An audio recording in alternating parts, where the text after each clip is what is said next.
There's nothing better than getting a home under contract. By this time, you've gone through, you've done the photos, maybe staged the property, you've presented it to the market, you've had showings, you've received an offer or maybe offers, and you've negotiated and come to an agreement, and everyone's excited to get to closing day.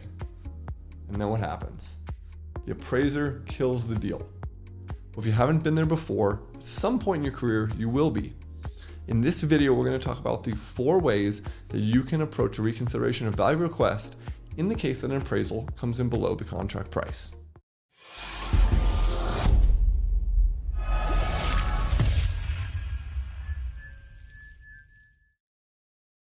Hi, I'm Jeff with Property Brain, and in this video, we're going to talk about the 4 different ways that you can approach a reconsideration of value in the scenario that an appraisal comes in below the contract price. So the first thing I want to talk about in this video is, what is a reconsideration of value request? Well, simply put, it's just the process of presenting additional data to the appraiser through the lender to be able to hopefully get the appraised value of a property increased in the case that there's data to support it. Now, it's really important to remember what I just said there. It has to be presented to the appraiser through the lender. Okay, if you present data directly to an appraiser, most times the appraiser is not going to consider that data. And that doesn't necessarily mean that they're just unwilling to do so. It's just the fact that the process that the appraiser has agreed upon with the lender is that all data has to be presented from the lender to the appraiser. Also, once an appraiser has submitted their initial report, they can't necessarily just pull it back and make alterations to it and submit it back to the lender without the lender's approval. So if you want to present data to the appraiser through one of the 4 methods we're going to talk about in this video, you need to present it to the lender, not to the appraiser. And then if they feel that the data is valid, we'll pass it along to the appraiser and start the process. One of the important things to remember when going through the reconsideration of value process is that for many appraisers, seeing a reconsideration of value request pop up in their inbox is one of their least favorite things. And for me in my appraisal business, one of the reasons for that was because I would receive these requests with a lot of data attached to them, and I was generally given less than 24 hours to analyze the data, comment on the data, or potentially add that data to the report and make adjustments to my report. And this was above and beyond all the other things I'm already doing in my business. And it wouldn't always just happen for one property a day. It might happen for multiple properties in a day. Now, I know you might be thinking, Jeff, why would I do their job for them? The answer to that is, ultimately, you want a certain result, right? And so the better you can present that data, and the easier you make it for the appraiser to actually consider the data, the more likely you are that data gets considered and potentially added to the report. The best way is to present the data in a grid format, just like in the appraisal report, with explanation as to why these comparables are better or equal to the comparables that were already used in the report. Because ultimately it comes down to this. If an appraiser has, say, used 4 sold comparables in a report, and you present another 3 comparables, and they turn out to not be better comparables, they're not more similar properties, or they don't have lower gross adjustments than the properties already used in the report, it's unlikely that an appraiser is going to add them because they're not better data than what has already been used. All right, so now that you know what a reconsideration of value request is, let's talk about the 4 different methods that you can use when approaching this type of request with the lender. Method number 1 is to request changes to factual errors. Now, this is by far the easiest reconsideration of value request. And many times this is already happening behind the scenes and you might not even know it.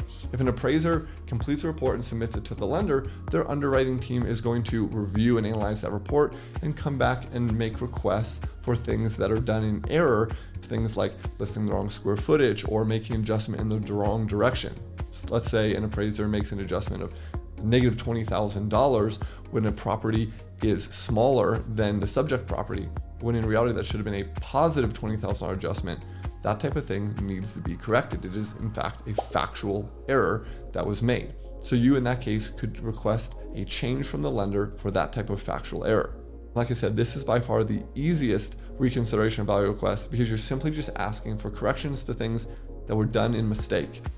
This method should work 100% of the time, and while it's unlikely to play significant changes in the outcome of the appraisal report, there are times that, especially if you're looking for a reconsideration because there's a slight difference between the appraised value and the contract value, this method might actually be what you need to get the result that you're looking for. All right, so the second method is to present additional comps with the appraiser's adjustments. Now, this is typically what you probably think of when you think of a reconsideration of value or presenting additional data to the appraiser. This is what most agents are familiar with, right? You may say, hey, I've got these 3 comps that the appraiser didn't use, and I think they should be considered. How do I go about that process? Like I said a little bit ago, you need to present those comps to the lender and ask them to pass those comps through.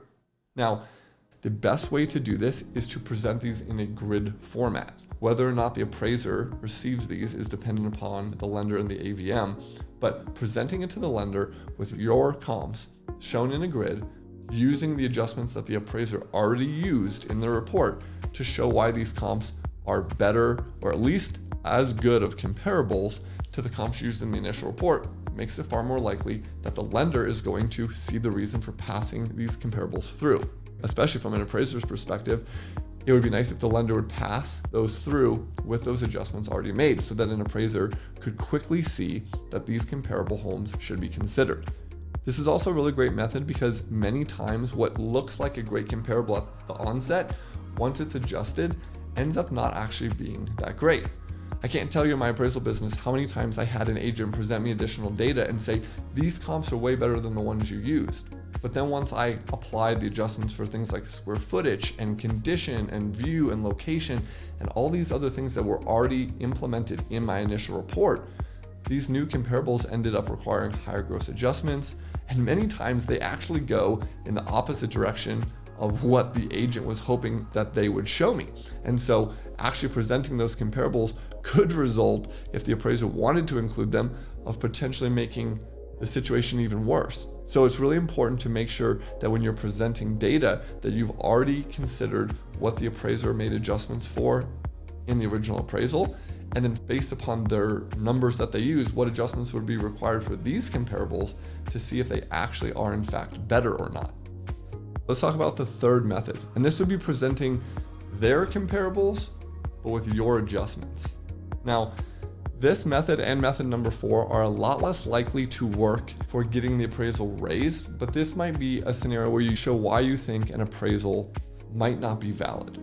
Now, every lender is different and every loan program is different, so you'd want to talk to the lender that you're working with to figure out whether or not a new appraisal can be ordered.